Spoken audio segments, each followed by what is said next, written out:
सभी को जय मसीह की। प्रभु यीशु के सुंदर नाम में आप सबको बहुत ऐसे से आशीष मिले। मेरे प्रियो, मैं आपके सामने आज एक और वचन लेकर आई हूँ और मैं विश्वास करती हूँ कि मेरे परमेश्वर ने आप सभी को भला चंगा रखा होगा। और हमारा एक ही मकसद है कि परमेश्वर की कलीसिया तैयार हो, उसकी दुल्हन तैयार हो। और हमारे जब तक जिंदा हैं हम, हमारा एक ही मकसद है कि परमेश्वर का राज्य बढ़े, उसको आदर महिमा मिले और उसकी स्तुति हो, उसकी महिमा हो। तो मेरे प्रियो, मैं आपके सामने आज एक और वीडियो रखना चाहती हूँ कि जिस तरह से आपका उद्धार हो सकता है। और वो है कि जो झूठी शिक्षा में है, आप कहते हो मैं मसीह बन गया, मैंने प्रभु यीशु को पहचान लिया और हम उसके बताए अनुसार, मतलब उसने तो नहीं बोला कि हर संडे संडे चर्च जाओ, लेकिन लोगों ने जो सिखाया है वही आज तक सीखते आया और उसी पर चल रहे हो और औरों को भी सिखा रहे हो कि बस चर्च जाना है संडे, डेली, मतलब रूटीन बन गया है कि आपको जाना है, वहाँ बैठना है और आराधना करनी है, खाना पीना और वापस आ जाना है। लेकिन हमारा यही मकसद नहीं है।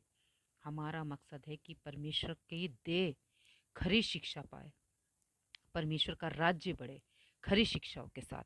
तो यही मेरा मानना है और यही लेकर मैं चल रही हूँ, जो हमने पास्टर दानियल राज जी से सीखा है। हमारा और कोई दूसरा मकसद नहीं है। किसी को अच्छा लगे बुरा लगे ये हमें नहीं देखना। हमारे परमेश्वर को क्या भाता है और बाइबिल हमें क्या सिखाती है वह हमें देखना है। तो मैं आपके लिए एक वचन पढ़ देती हूँ कि जो झूठी शिक्षा में है वह अपना उद्धार कैसे खो सकता है, एक विश्वासी। तो मैथ्यू चैप्टर 24 वर्स 24, मती 24 अध्याय उसका 24 पद। क्योंकि झूठे मसीह और झूठे भविष्यवक्ता उठ खड़े होंगे और बड़े चिन्ह और अद्भुत काम देखेंगे कि यदि हो सके तो चुने हुओं को भी भरमा देंगे। तो मेरे प्रियो, मैं आप लोगों से यही कहना चाहती हूँ कि चुने हुए कौन है? चुने हुए वही है जो परमेश्वर के वचन के अनुसार नहीं चलते हैं। चुने हुए भी भरमा सकते हैं। तो आप ये मत समझिए कि आपका पास्टर, आपका प्रीचर या आपका प्रियजन कोई भी हो कि वो गलत बोल ही नहीं सकता। परमेश्वर ने आपको परख की आत्मा दे रखी है, आप परखिए उससे। ये मत कहिए कि उन्होंने तो बाइबल पढ़ लिया, उन्होंने जो सिखाया बस उसी के अनुसार चढ़ना है। अपने से खुद बाइबल खोल के नहीं देखना है, अपने से वचन को स्टडी नहीं करनी है ना। जब तक आप वचन की स्टडी नहीं करेंगे, जब तक आप वचन को पढ़ेंगे नहीं, तो आपको कैसे समझ बुद्धि भी ज्ञान देगा परमेश्वर? आप कहते हो परमेश्वर मेरी हर एक इच्छा पूरी करे, हर एक मेरे काम में मदद करे, और करता भी है। मैं मानती हूँ करता है, लेकिन आप एक बार ठंडे दिमाग से अकेले बैठ के सोचिए कि कब हमने परमेश्वर का काम किया है। आपने सिर्फ हमेशा अपनी मांग की है, मेरी इच्छा ये है, मेरी ये है, मेरी ये परेशानी है, मेरा ये दुख है, मेरा ये तकलीफ है। लंबा चौड़ा चिट्ठा प्रभु यीशु के सामने रख देते हो आप कि प्रभु आप मुझे इस परेशानी से उभारिए। अरे मेरे प्रियो, कभी ये जानने की कोशिश की कि प्रभु आपसे क्या चाहता है? प्रभु यीशु मसीह आपसे क्या चाहता है? वो कोई आपसे धन दौलत नहीं मांग रहा है, वो आपसे थोड़ा सा समय मांगता है ताकि आप उसके लिए इस्तेमाल कर सको, उसके वचन को पढ़ सको, समझ सको और औरों को भी सिखाने और समझाने वाला बन सको। मैं आपके सामने एक और वचन पढ़ देती हूँ, नीति वचन उसका 14 अध्याय उसका दूसरा पद। जो सिधाई से चलता वे यहोवा का भय मानने वाला है। जो सिधाई से चलता है वह यहोवा का भय मानने वाला है। तो मेरे प्रियो, आप अपने को परखिए और जांचिए कि क्या आप सिधाई से चल रहे हो। आप कहते हो मैं ठीक हूँ, मैं ठीक हूँ। अरे वचन को तो देखिए, वचन आपसे क्या बात कर रहा है। आप कैसे परफेक्ट हो सकते हो, है ना? और आप दूसरों को कैसे परफेक्ट करोगे जब आप ही सही नहीं हो? आप ही नरक की ओर बढ़े जा रहे हो, तो दूसरों को कैसे सिखा सकते हो कि आप, मैं सही चल रहा हूँ, आप मेरे पीछे पीछे आइए? अंधे अंधे को राह नहीं दिखा सकता। अगर ऐसा चलेगा अंधे अंधे को पकड़ के, तो वो दोनों के दोनों खड्डे में गिरेंगे ना। तो हमें परखना है, हर एक पास्टर को परखना है। और आजकल जैसे ज़ोरों शोरों से चल रहा है कि गलत शिक्षा को दे रहे हैं पास्टर दानियल राज जी, ऐसे उनके खिलाफ बहुत कुछ बोला जा रहा है। और अभी गोरखपुर इधर हमारे ब्रदर जी गए हुए हैं, गोविंद ब्रदर गए हुए हैं पिंटू ब्रदर जी के पास में। वहाँ और लोग तो बढ़िया से प्रचार कर रहे हैं, उनको कोई रोक टोक नहीं, लेकिन खरी शिक्षा वालों को कितना रोक टोक है। तो जिस पेड़ में फल लगा है उसी पे लोग पत्थर मारेंगे ना, खाली पेड़ को कौन पत्थर मारता है। तो मेरे प्रियो, दुख आए परेशानी आए ये मत समझिए कि हम प्रभु में आए हैं तब से हमारी ज़िंदगी में परेशानी परेशानी है। ये तो आनंद की बात है, क्योंकि वो मुकुट हमारे लिए रखा हुआ है परमेश्वर ने, जो हम यहाँ से हम जाएंगे उसके पास।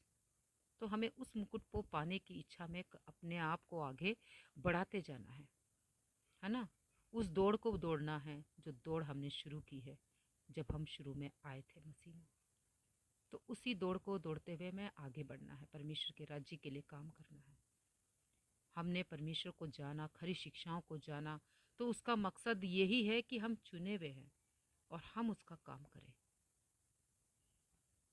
अगर हम चुने नहीं होते तो हम आज औरों की तरह या तो दूसरे धर्म वाले होते या तो गलत शिक्षा वाले होते। तो इस बात को आप समझिए, अगर आपने प्रभु यीशु को पहचाना है, विश्वास किया है और आपका सल्वेशन हो गया है, तो आप प्रभु का कार्य करें। ये मकसद है ये उसका, और ये हमें करना ही करना है। अगर हमने प्रभु यीशु को ग्रहण किया तो हमें उसका काम करना है। नहीं जानते, कभी सुना नहीं वो बात दूसरी, लेकिन जान के भी अनजान बन रहे हो तो आप समझ सकते हो उसके लिए परमेश्वर ने क्या योजना बना के रखी है। वचन कहता है ना कि परमेश्वर के हाथ में पड़ना भयंकर बात है। तो आप इसे मामूली मत समझिए, परमेश्वर का खरा प्रचार करिए, खरा सुनिए और खराई से आगे बढ़िए। दूसरों को भी खराई पर चलने के लिए सिखाइए। जब पास्टर दानियल राज स्तुति आराधना के गीत गाते थे हैं, स्टेजों पे डांस करते थे और क्या बोलते हैं, ऑयल पे आशीष देते थे, पानी पे आशीष देते थे, तब तो आप बड़े खुश होते थे। भीड़ इकट्ठी देख के आप तो वाह वाह करते थे पास्टर दानियल राज जी का। आज उन्होंने ये सब छोड़ दिया, गलत शिक्षाओं को छोड़ दिया और आज खरी शिक्षाओं को लेकर आगे बढ़ रहे हैं, तो वो आपको आज बुरे लग रहे हैं। तो मेरे प्रियो, मैं आपको बता दूं एक बात कि परमेश्वर का काम करना हर एक के बस की बात नहीं है। उसके लिए जिगरा चाहिए, स्ट्रोंग होना चाहिए, और वही ये काम करेगा जो शेर का बेटा है, जो परमेश्वर का बेटा है। हर एक की बस की बात नहीं है ये। लोग आजकल अपने बच्चे, अपना परिवार, अपना ऐशोआराम, अपना ये अपना वो, यही देखते रहते हैं। मैं हर एक की बात कर देती हूँ, हर एक पास्टर की बात कर देती हूँ, लेकिन पास्टर दानियल राज जी ऐसे नहीं है।